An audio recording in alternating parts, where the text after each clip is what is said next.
vector search allows us to include lots of structured and semi-structured and unstructured data within one database, and being able to query all of these different types of data using SQL. So like we can have one statement that can query lots of different data types. And vector search allows us to be able to find data and information that we wouldn't necessarily be easy to do using traditional approaches.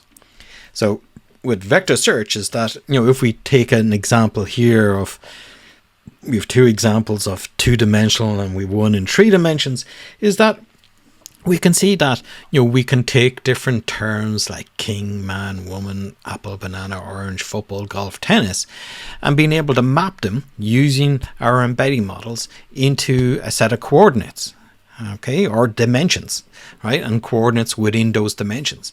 Now, within 2D and 3D, we can visualize it quite well, and these diagrams are quite good, because they illustrate it, from, we can see that, the people type descriptions versus the fruit versus sport, they're all different characteristics and the different aspects in relation to those.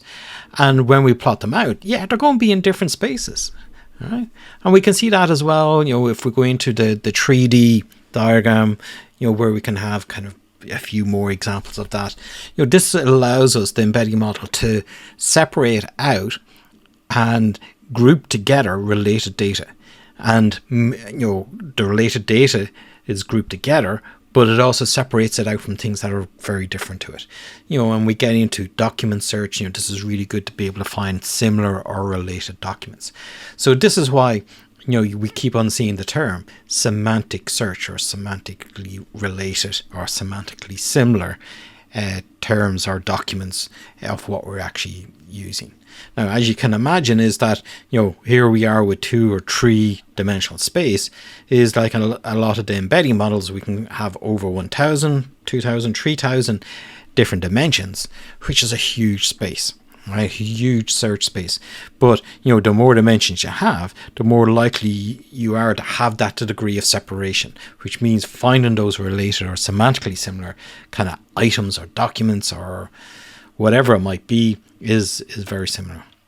So what's the process that we need to go through in order to do kind of semantic search or use vector search within our environments? Well, it's kind of a two-phase process, right?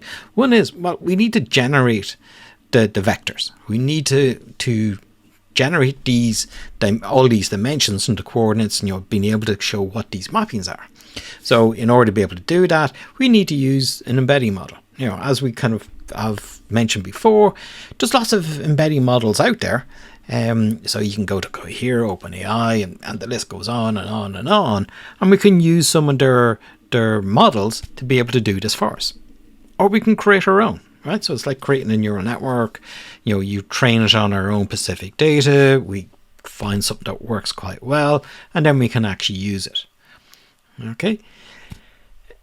That gives us greater control, but maybe the process to do that learning and generate an effective model might take quite a bit of time to be able to generate, right?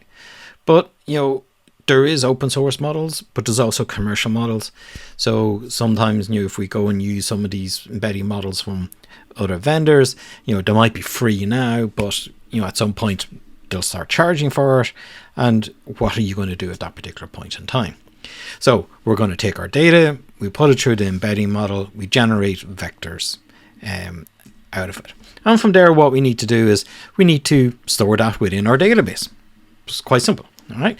And the vast majority of the cases, when you see in another video, so an example of this, it's just another column on a table in a database. And the data type is vector.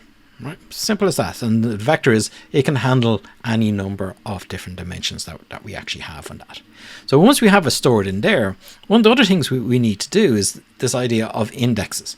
Now, we know from your typical database environment, indexes allows us to search for and find exact matches or within ranges or whatever it might be. So if we're dealing with, thousands or hundreds of thousands or millions of records where we have generated vectors for, is that, well, we need to be able to search for it, right? And being able to do those semantic similarities. So they end up by doing a distance measure between, you know, your one particular record and another record, right? Or a column within a particular record. So we need to store those. So we can actually have that kind of fast retrieval in what we need to do. Now, in order to kind of make this usable, one of the things that we need to have is that, well, you know, we may have some other data that we want to search upon, right? So we might kind of go and, you know, find me all the people who are, find me all the houses that are available for rent in a certain area that require certain to have certain characteristics, and, you know, the landlord has really good positive reviews on how to maintain the properties and stuff like that. Right? So that's kind of maybe some of our criteria. Now, in order to be able to do that kind of semantic searching, or that kind of vector search, is that we need to take our requirements of what we're actually looking for, pass it through that embedding model that we realistically should have that we used to create our original set of vectors, pass it through, and then we can go off and run the query, and it'll use the vector index to reduce down the search time and the search space, and being able to get the results that we want and being able to build this in. You know, and, you know, because we're using, you know, other data there about the object, so, you know, maybe names, you know, zip codes, area codes, or whatever it might be, you know, we can start displaying a lot of that information. And what this does, it allows us then to, you know, not just use vector embeddings, but it also allows us to use lots of other data and data types and structures within the database. So this is the idea of the multi-model, modal databases that we actually have. So being able to embed that kind of rich semantic search within kind of your typical relational or and even NoSQL type structures environment, all within one database engine, makes this a lot more powerful. And this gives you kind of really the ability to work with your applications and to build this all within one application, within one interface to your database engine, rather than having to manage 5 or 6 different kind of database engines. So we avoid the database sprawl, and, you know, if we avoid the database sprawl, we're also avoiding scenarios where we have data fragmentation, which means that if we have data spread out over a few different databases, at some point they start going out of sync because of lots of other kind of issues that might have occurred within our environment. Okay. So what we're going to do next is we're going to have a look at some of the key things to do with kind of vectors and vector models and so forth.